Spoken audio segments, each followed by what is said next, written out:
Hey, it's Chronologically Gaming, the only channel that's perpetually retro because we're playing every video game in order of release. No nostalgia. Let's go see some more games you have never heard of at some point in November 1982.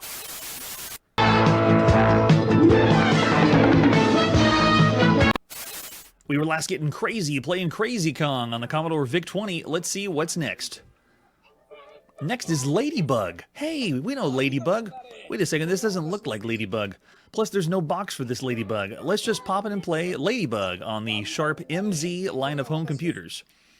This is by Michael Schreiner, published by BBG Software at some time in November 1982. Why wasn't there a box? You expect this game to have a box? Of course there's no box. If you can find a box online, I'll give you $1,000.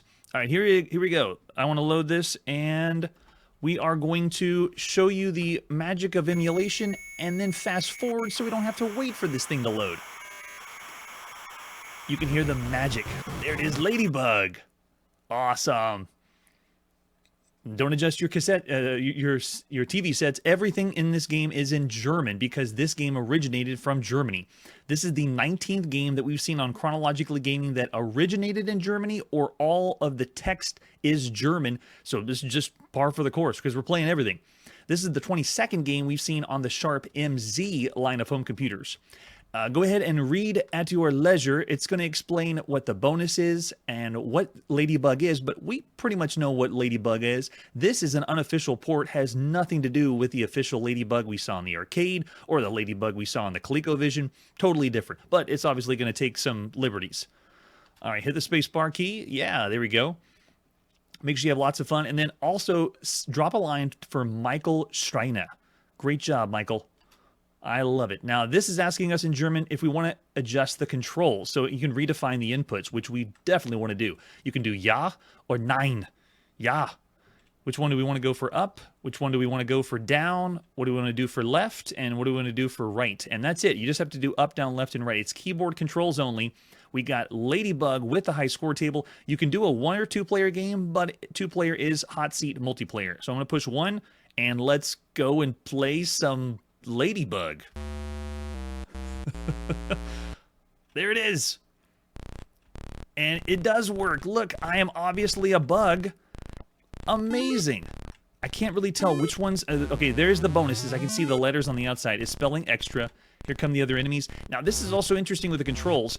When I tap the button, look, I can actually fine-tune my movement if I want to. It does not, when I tap the button, I don't think the computer recognizes releases of the keyboard, so I'm having to hold down when I want to travel in a direction. When I let go, I stop, which sounds a little strange. This is usually when we play Pac-Man style games or arcade maze games like this.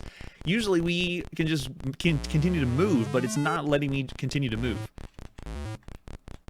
It is monochrome colors only. And we have seen plenty of color games on the Sharp MZ. It just decided not to do that. All right, so you can see I'm able to use my turnstiles, trap the enemies. It is working as expected. Look at that. Trap that one there. The only thing now I have to be sure of... Oh, that must be the skull. It didn't look like a skull, but it definitely killed me. It goes for player 1. So yeah, this has all the elements. Oh, that's what it looks like, a face on the screen, which I think they described that at the top. But yeah, it is Ladybug. We're playing it yet again on home computers. And for keyboard controlled only, it works all right. At this point, the best way to play Ladybug is the ColecoVision version on home consoles, but this will be rated against everything else that you can play on all home computers. Oh, wait, I don't think I'm going to get the extra. Let's see if we can sneak over there. Wait, what am I missing? Oh, I missed this one? You have to pick that up? There, I did it. You go to part 2, they give you a different bonus. They say good luck. Hey, it's in English. Maybe only the instructions were in German? They're trying to give us music, I think, before we play the next one. This is the very first game we've ever seen by BBG Software or Michael Schreiner on Chronologically Gaming. This is an arcade maze game. Why isn't it going? It's just playing tones for part 2, and it's not continuing to the next screen. Or at least part 2 is. I'm not sure why. This is the 307th game we've seen that's an arcade maze game, and that's on all systems, all platforms all over the world. Oh, there you go. Gosh, it took that long to... Oh, it was loading. So here's part 2. We begin again, and we're able to play moving around the screen with Ladybug. I like that they incorporated still the bonuses. And at this point, this is the fourth game we've seen that is a variant of Ladybug. So believe it or not, there's already been games that have copied Ladybug. In the arcade, we saw Dorodon and Beezer. And at home, we just recently saw Doodlebug, which was a variant of Ladybug. So this one right here, it's the worst way to play a variant of Ladybug. I'd say Doodlebug is better if you twisted my arm, because, I mean, there's no joystick control, but this one's still getting the job done, and you still have a pretty good time if this was the only computer you had right now. I also catalog this as a total unofficial port because they're calling the game Ladybug, and it has nothing to do with the real Ladybug, and I don't even think they changed the name later. But you notice we have different enemy types, so that's a cool plus. All right, there's a quick taste of Ladybug, not the real Ladybug.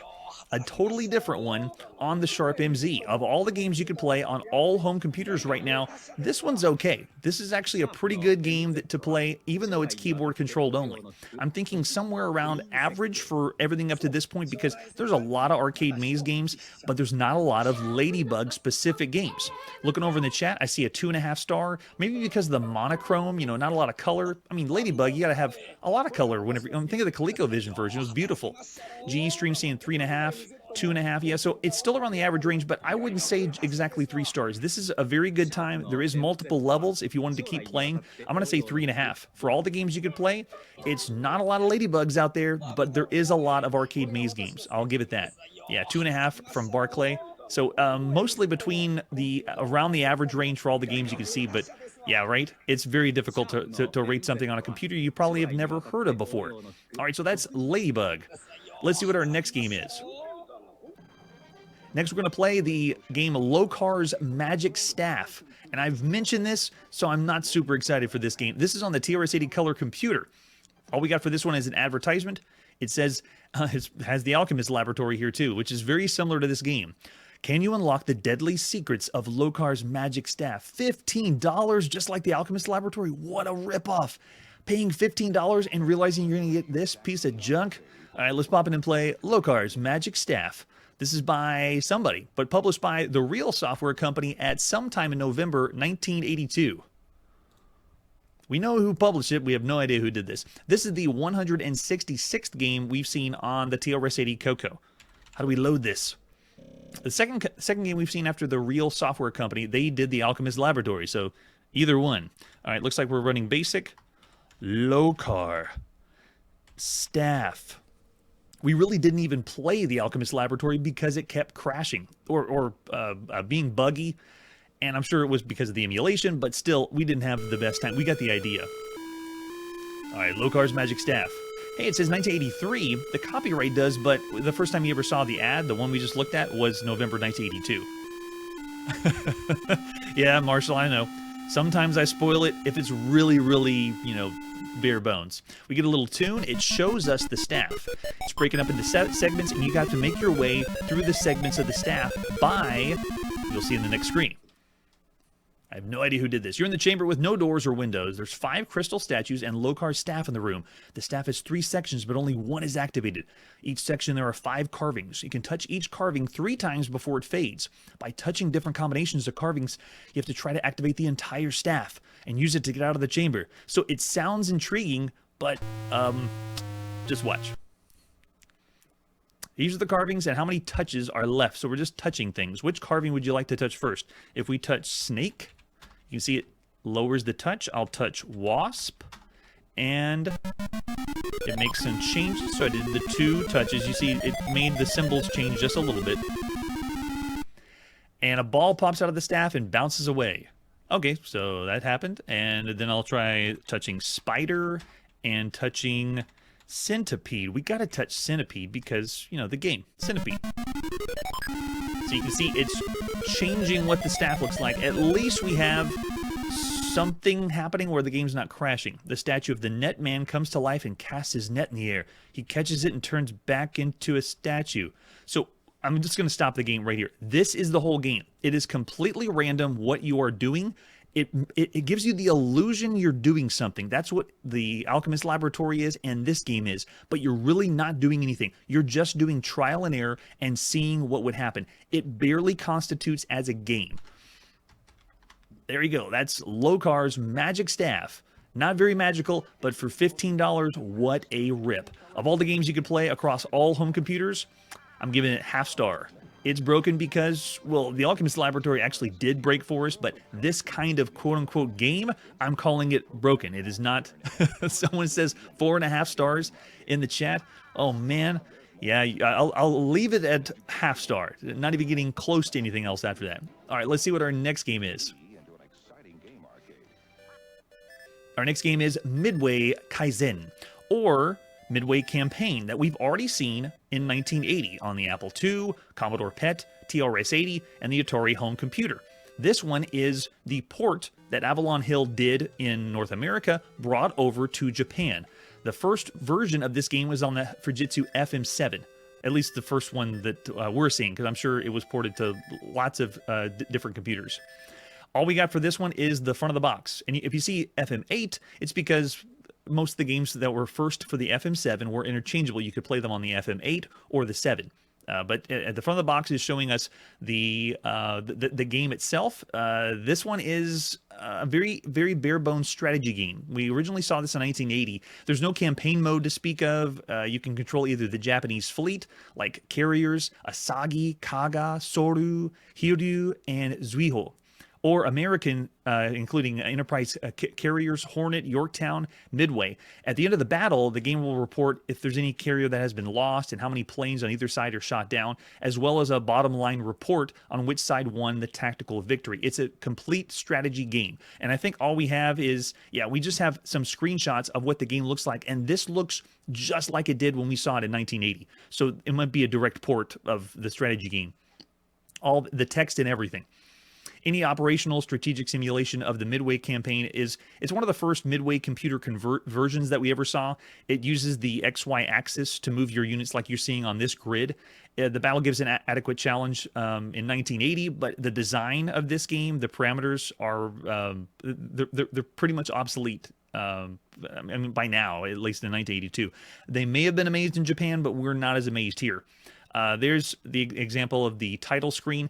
It was originally Avalon Hill that did this, but this was brought over by Kia, Overseas Industries. They did the publishing for this. So this is another game that is lost to time. We have no way to play this. In fact, there is no video I've found of anybody else playing this version of Midway Campaign or Midway Kaisen. So if you get any of that, let me know. In the meantime, let's see the next one, which is the other version you would have seen for Midway Kaisen. Also for the NEC PC 6001. This one we have a little bit more artwork, but that's about it. Like, ooh, we got the fancy box. And all they did, I mean, look at that. They just put a different sticker on it. They're PC 6000. Fancy. But you flip it over in the back, it is very, very bare bones because they're just porting something over that came out in 1980 originally. If you want to get more information on this strategy game and a lot of other strategy games, I highly recommend the Wargaming Scribe. I'm going to put links down below of someone that actually plays all the way through the strategy games and gives you a full report. It's a great blog. So if you want to get detailed about strategy games, check the links down below for Wargaming Scribe or Zeit Game. There's another game we've already played in Japan at this point called Galactic Wars. It didn't take place in World War II. The game of Galactic Wars is essentially this game, Midway Kaisen, but it's in space rather than World War II. So there's another example of the box. Very, very nice. What do they show? They are showing the American ships over the top. So there's some versions that we played where you only play as the American forces. And I've heard there was a version where you could switch, between American and Japanese forces. But I'm curious my guess is, educated guess, that the reason we're not able to find anyone with footage of these games or dumps of these games online is because how popular would a Japanese game be where you're playing the Americans blowing up the Japanese? I wouldn't think it would be that popular. So, like we do with every video game we're not able to actually play, it's a 0 star. So, no strategy tonight. We just get to imagine we had strategy. All right, after that, let's see what our next game is. We're next going to the Commodore VIC-20. This is Money Minefield. Let's check it out. All we got is a couple screenshots again. We're in so vague territory right now. Let's pop in and play Money Minefield. This is by Barry Sprajk, published by Luna Software at sometime in November 1982. And I'm not going to wait for this one. This one has 3 loading screens. I will be loading a save state so we can get right to the game. You can switch between skill levels. You can see all the different options right here. This one is the 318th game we've seen on the Commodore VIC-20 so far, playing everything in order on Chronologically Gaming. Luna Software, this is the 5th game we've seen by Luna Software. They've done games like Cosmic Snake, Galactic Crossfire, Alien Soccer, Renegade F-16. But Barry Sprajk, this is the first and maybe only game that he's ever done, at least to my knowledge. All right, so I want to go right into interlace. What does interlace mean? Let me see. I don't know. It didn't do anything. All right, let's go. I'm ready to play. And it is in. It works with a joystick. No way. So it is essentially, I'm just moving a car, driving a car around, and I'm grabbing all the money bags. Oh, but don't touch the walls or you blow up. Our score was 30 bucks. Oh no, the score was 20 bucks. The high score is there. So cool. It does work with the digital joystick. So whenever you're ready to go, it starts, and it's a very rudimentary driving game. That was only 15 bucks. Very simple. I think we got the idea. Yeah, it starts by pushing F7 and go. So in a way, it's driving with it's almost like they're taking elements away from games we've already seen. You know, like it reminds me a little bit of Head On, but you're not, you know, driving against another car. Plus, it reminds me of a top-down maze game without a maze. You know, there's walls there, but it's not a true maze. You know, like we've seen with Pac-Man and things like that. So it's almost like it's a step backwards when you want to think of the evolution of video games. Since we play every single video game, not every video game is going to be pushing genres or doing something revolutionary. I mean, this one's just very simple. Got it. Yeah, I see how it works, though. It is almost like this is a combination of... It's like a combination of Head On with Snake. But you're not getting all of the elements of Head On, and you're not getting all the elements of Snake, because I'm doing the same thing I would do in a Snake game. You know, I'm moving around, trying to pick things up, but I'm just not, you know, growing in size like a Snake would have. So this one I would say is like a arcade maze plus arcade racing at the same time. Maybe the 16th game we've seen that's like this. Games like Dodge 'em, Rolling Crash, Dodge Racer, or Thief, the arcade version of Thief. So it feels like a cross between Thief and Snake, but not doing it a very good justice. We are going to see this one later on the Commodore 64 in 1983 at some time. There's a massive year for the Commodore 64 in 1983 because by law, everything has to be ported to the Commodore 64. Of all the games you could play on all the home computers right now, this is, I'd say, between a 1.5 and a 2. It's a bad game when you think of all the games you could be playing up to this point. Looking over the chat, I see some 2, and yeah, GE Stream says Rally X is better. You bet it is. Rally X is much better, especially the original Japanese Rally X on the VIC-20 and the Radar Rat Race, like reskinned version of it. All right, so it's a little rough compared to all the games you could play up to this point. I'd say most of the chat saying 2, so I'll say 2. It's bad, but you'd find some enjoyment with Money Minefield. It's okay for all the games you could play. All right, and bad, yes. All right, after that, let's see what our next game is. Here we go. Let's play some Monkey Kong on the TRS-80 Coco. So this one is, oh, you already know what it is by looking at the front of the box. This is our 167th game we've seen on the TRS-80 Coco. It is Monkey Kong. Oh, but it's by Ken Kalish. Yes, bring it on. Ken Kalish, this is the 8th game we've seen by Ken Kalish. He did Invader's Revenge, Phantom Slayer, so I'm expecting a first-person Donkey Kong shooter. Sweet. And it's by Med System Software. This is the 18th game we've seen by Med System Software. They've done releases like Arena 3000, Lucifer's Realm, The Institute, and the Warrior of Roz series. We flip it over the back and oh my gosh, does everyone see that? Mario jumps into action on the color computer. Rolling barrels, ramps, ladders, and killer flames. So true to life, you'll try to insert quarters. How high can you go? Whoa, let the lawsuits fly. Mario? They actually call them Mario? I don't believe it. That blows my mind. You have the guts to call the character Mario? I don't believe that. That's amazing. Oh my gosh. All right, so this one is, besides the box, we have an ad you would have seen in magazines. This one was $25 around the time. And on the ad, it says Mario 2. What is going on? Yes, James, they didn't care. I love the Wild West of video gaming. Before all the lawsuits start flying, you get things like this. It's so refreshing. There's the example of the screenshot. All right, let's pop into play. Monkey Kong. This is by Ken Kalish at sometime in November 1982. Med System Software or Screenplay, and then much later, way later, Microdeal released this on the TRS-80 color computer, but we're going to see the Dragon 32 version before that, most likely. All right, how do we load this one? I'm ready. Bring it on. Ooh, machine language. Nice. It's going to run fast. Monkey K. We got our joystick plugged in. I'm looking... This one has a lot to live up to. Donkey King is on this home computer. So this better be a really good Kong. Execute. It's like they tried to start music and then just gave up. Quick, we need music in the game. Put something in there, and then it's like someone fell on the piano afterwards. I love it. Oh, I want to go in. Oh, it's showing both screens right here. So there you go. You can see this has 2 screens total. Can I just push a button and go?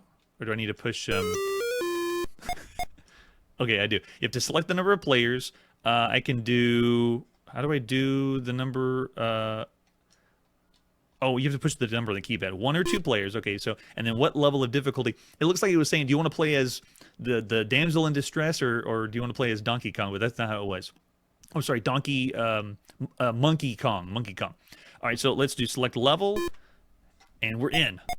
Look, oh man, the derpy Mario at the bottom. Now I can call him Mario because this version is the first time on this game he was called Mario. Now later when he gets released by Microdeal, they changed the name of the character to King Cuthbert.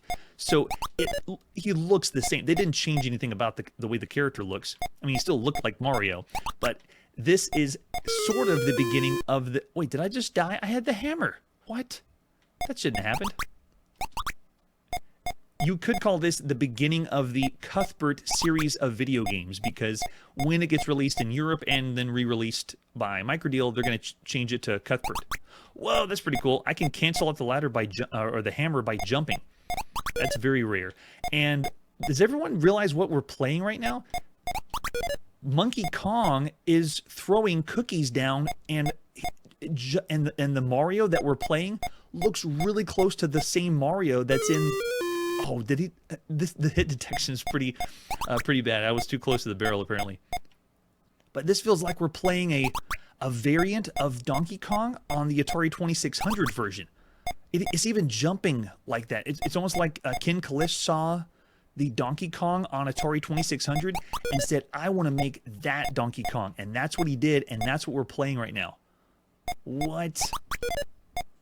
But the similarities don't end there. The Donkey Kong on the Atari 2600 had 2 screens, and check this out. That's all this game has too. It has the same 2 screens. So I don't know if I want to categorize this as a variant of Donkey Kong on the Atari 2600, but I mean, look at this. It's totally it. All right, looks like they're not going to home in on me, which is really nice. And they don't climb ladders. The fire is being so kind to us. Go. Oh, he didn't go up the ladder. I still have lives, though, right? No, it shows the score of 47. All right, I have to go back to the beginning. Okay, lives are displayed in the top right as the 2 lines. But as far as the controls go, it is slightly looser than some of the other games we've seen that are Donkey Kong clones, but it's still okay for the games you could play. Now, I'm just amazed that this exists, that I feel like I'm playing the Atari 2600 Donkey Kong. Maybe it had more love than we thought. Oh, is that what that theme is at the top? Incredible Hulk? You've shown clips of that on the show. Whenever you go to the top, that's awesome. So this is our 63rd arcade platformer. And on Chronologically Gaming, we say arcade platformers was inspired by Donkey Kong. It's all on one screen, and it's a platformer that allows you to jump. So it's differentiating itself from the fixed platformer, which is like Space Panic, where you didn't do any jumping. You maybe did some digging or climbing ladders. But jumping is what makes this an arcade platformer. Yes, that's right. This is the 38th variant of Donkey Kong that we've seen thus far on all systems, all over the world. On home computers, this one is the 20th Donkey Kong clone. It's the 4th that we've seen on the Coco. The Coco never got an official Donkey Kong, and so they're making up for it by just having tons and tons of clones. Look at these. The fire's guarding the side. I wonder if he... Okay, he did go all the way over. Good. Let's try this again. Look at, he's guarding the... Okay, good. Go. Away. All right, let's see if we can get that hammer and... What? The fire just crossed over the gap. So they're not following the same rules as Donkey Kong either. There's lots of surprises when I play this game, if you haven't noticed. Every now and then there's something that happens, and I'm just like, that's not supposed to happen. So this is the 4th game so far that the TRS-80 color computer has as a clone of Donkey Kong. They have Canyon Climber on the Coco right now, Donkey King on the Coco, and Donkey Monkey on the Coco. And Donkey King is primo. It's so good. It's beating out some of the other Donkey Kongs on other home computers too. Man, that's tough. They're guarding the ladder, so it makes it really, yeah, they're cheating is what they're doing. So this is the first time we've seen the variant of Donkey Kong on the Atari 2600. We are going to see this one later on the Dragon 32. A lot of the games we see on the Coco is sometimes ported to the Dragon 32. And it'll be called King Cuthbert when we see it then. So say goodbye to Mario. I'm sure there was maybe some legal action in there, but come on. It's called Mario, and it looks and plays just like the Atari 2600 version. So cool. So I'd say of all the games you could play on all home computers right now, I'd say this game is about the same level as Ape Craze on the Commodore 64, or Fast Eddie, which is another very well done platformer, or the one we recently played, Felix in the Factory. So I would say of all the games on all home computers right now, I'm going to give this one a solid 3-star rating. It is very average for all the games you could play on all systems. Monkey Kong. With a name like that, it just needs a lot of love. Looking over the chat, most people are saying 3. Yeah, average for all the games. Yeah, that's right, James. It's the same rating that we rated for the Atari 2600. Oh, well, actually, it has more to live up to. There's more clones of Donkey Kong on home computers than there is on home consoles. All right, after that, let's see what our next game is. Coming up next, it's the Monster Mash. And no, Bobby Pickett, it is not that Monster Mash. Great performance, though. Here's the box for Monster Mash. This is on the Apple II. This is our 422nd game we've seen for the Apple II. The first time you ever would have seen this game, too. This is by the Software Farm. The 4th game that we've seen by a very obscure company. They did Killer Clams, Cricketeer, and Thorolian Tunnels, or were involved with those games. So this is by Dave Eisler. Way to go, Dave. This is his first game and only game. Did Dave do anything else? I don't know for sure.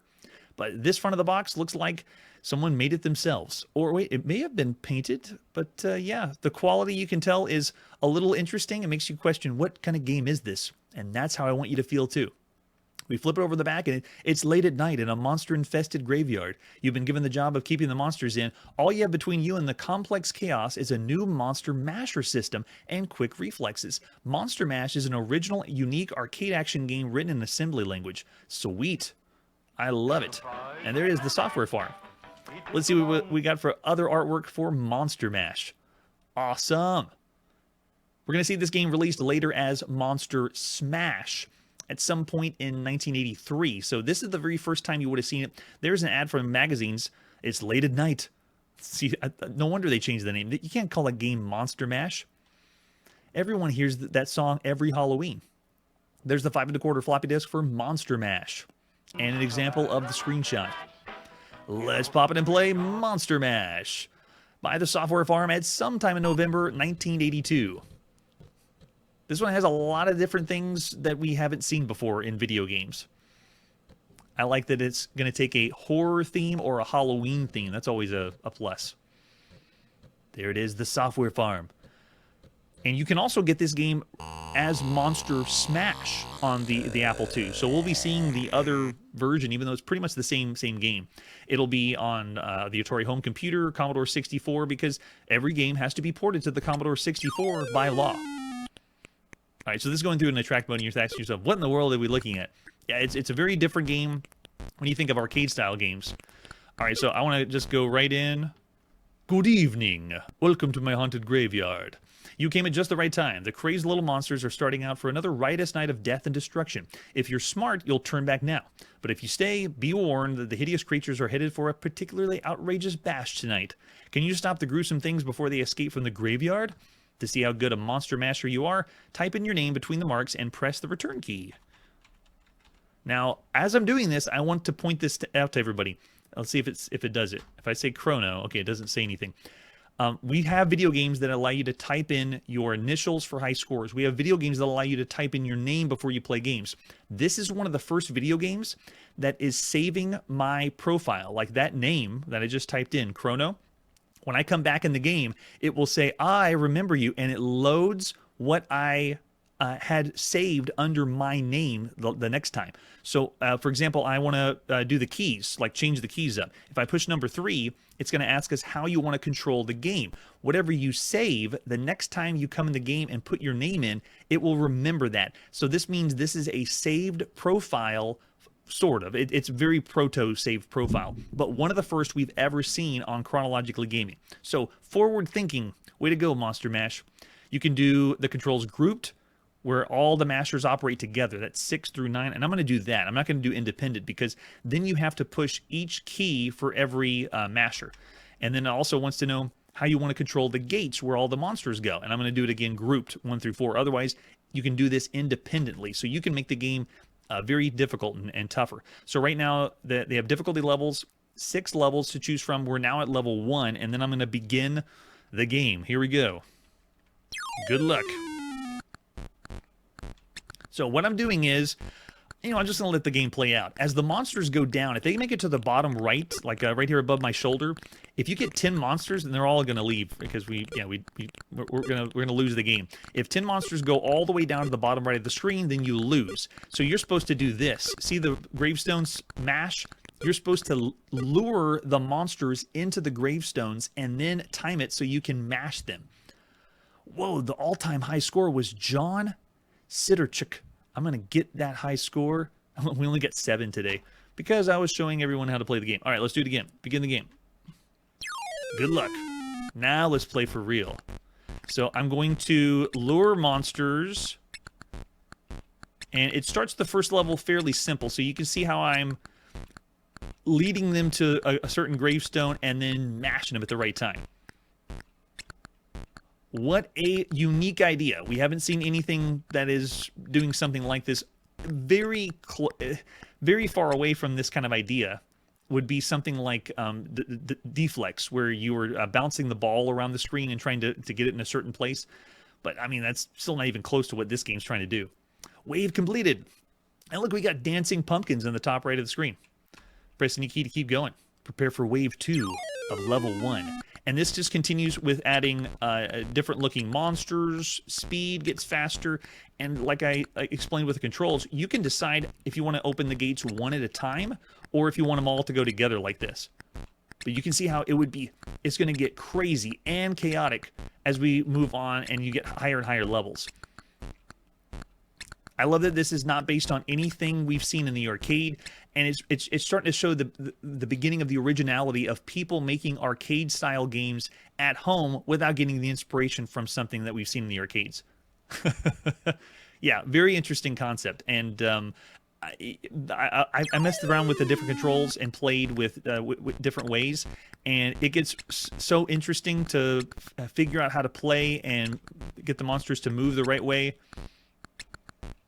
Lure them in the right spot. So you can see it's still humble beginnings. We're not going very fast, but you understand the concept. you need to mash the monsters by luring them into the gravestones, and the gravestones get mashed. Or, as we're going to see with the later release, smashed, because you can't call a game Monster Mash. I mean, come on. Oh, there you go. Great shout out, Curtis. We are going to see, yeah, Photon on the Coco. But yeah, it's 1991. I don't even know. I can't even fathom that. This is November 1982. It's going to be way too long. All right, so now it did a good job, and it says, I suggest moving up to the next level. What do you think? And it gives us options. So another cool idea of how they're doing this, because they're basing it on my profile with Chrono.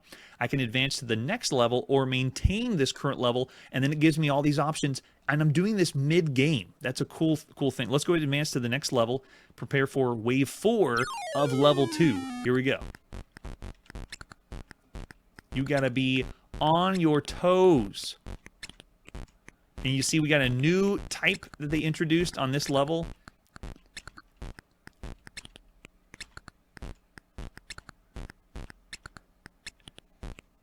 Nice and easy. And if you look at the top of the screen, it's showing us the number of monsters we've mashed. And once we get all, actually it's going all the way around the screen, sorry. If you look around the outside perimeter, it's calculating how many we have left, so you can actually see how many more you have before you finish off this round. Sweet. Takes a lot of concentration, but the originality is pretty cool.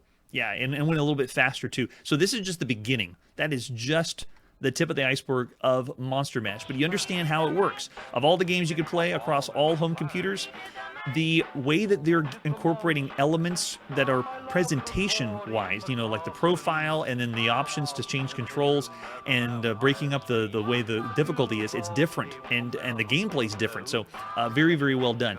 Definitely above average. For all the games you could play on all home computers, it's original.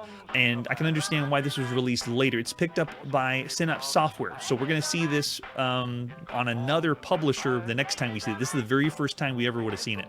Yeah, I'm seeing mostly average. Oh, it's 4-star. I'm actually going to go 3.5. So above average for all the games you could play up to this point. Yeah, the menu options and originality, I would go almost to 4, but I don't want to go that far because it's still, it's a concept that would take a little bit of practice to do. Yeah, but 3.5 stars for sure for Monster Mash. Good job, Bobby Pickett. And that's where we got to put our video game playing on pause. Thanks again for joining me for the live show, throwing out all those chats and ratings. And be sure to leave comments down below or check out our link where you can see all the video games we've ever played in order of release. Because sometimes, you know, we miss a few games.